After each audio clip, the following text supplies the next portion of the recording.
George Soros. Half of the world calls him an economic terrorist, and the other half calls him a hero. Who is George Soros? How did he destroy other countries' economy in the past? Everyone else is watching, and they're seeing these big negative numbers, and their confidence gets affected. They are ping-ponging back off each other. People are seeing this, and those memories of fear are coming back.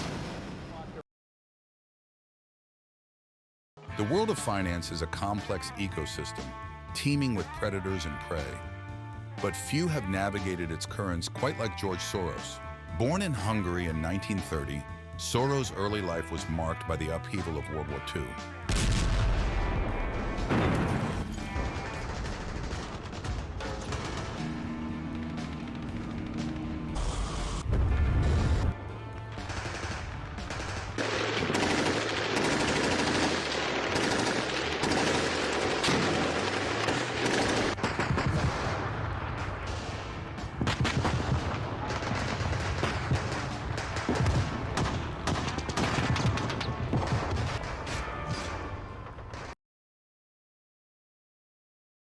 He escaped to England and later studied philosophy at the London School of Economics, where Karl Popper's ideas on open society left a lasting impression. Wie Sie sagen, es heißt die offene Gesellschaft und ihre Feinde. Die Feinde sind hauptsächlich die Faschisten, die Nazis und aber auch die kommunistische Diktatur, obzwar die kommunistische Diktatur ja damals mit uns verbündet war. Und was ich bei der offenen Gesellschaft gemeint habe, war eine Gesellschaft, sagen wir, in der man frei atmen kann, frei denken kann, in der jeder Mensch einen Wert hat und in der die Gesellschaft keine überflüssigen Zwänge über die Menschen ausübt. After college, Soros embarked on a career in finance, starting as a number cruncher at a merchant bank. But his true calling was currency trading. In 1969, Soros founded the Double Eagle Fund, later renamed the Quantum Fund. You know, managing money the way we do is extremely painful, a very responsible job and very stressful. His strategy differed from the conventional buy low, sell high.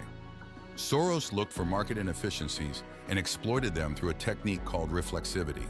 So when Heisenberg discovered the uncertainty principle, it didn't change the behavior of the quanta that it was referring to.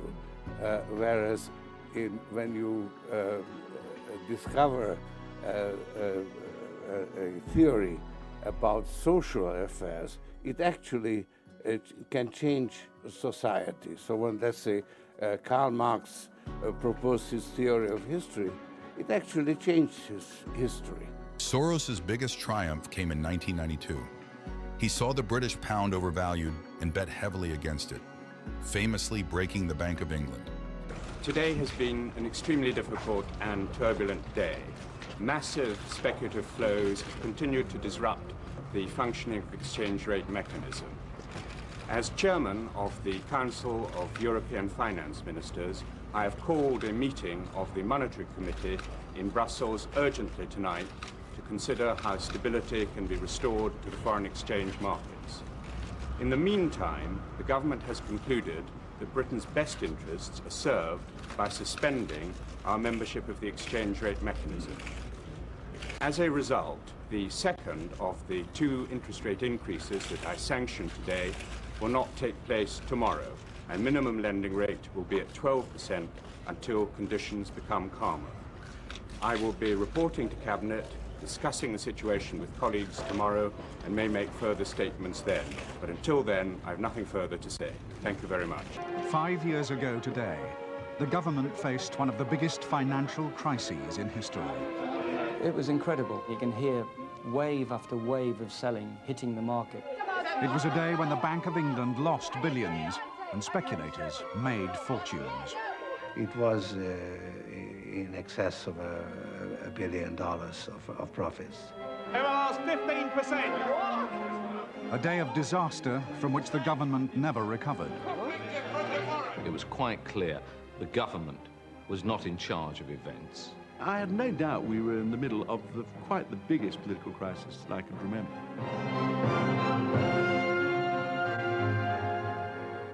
This single trade netted him $1 billion and cemented his reputation as the man who broke the Bank of England.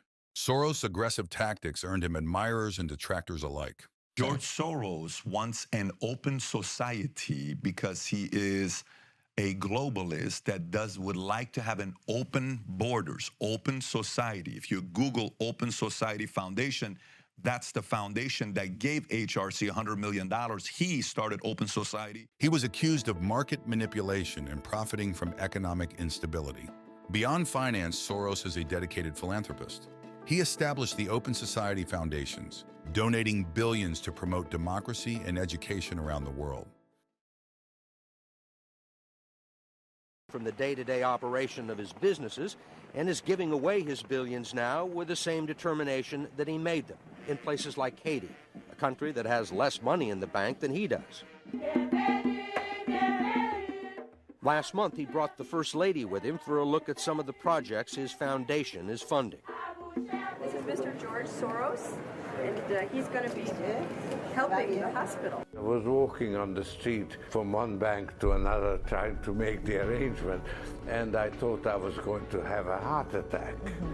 And that's when I realized this tension to make money is really not worth it if it's going to kill me. That's when I decided to actually change course, when I decided to actually return to philanthropy. Today at 94, George Soros remains a controversial figure.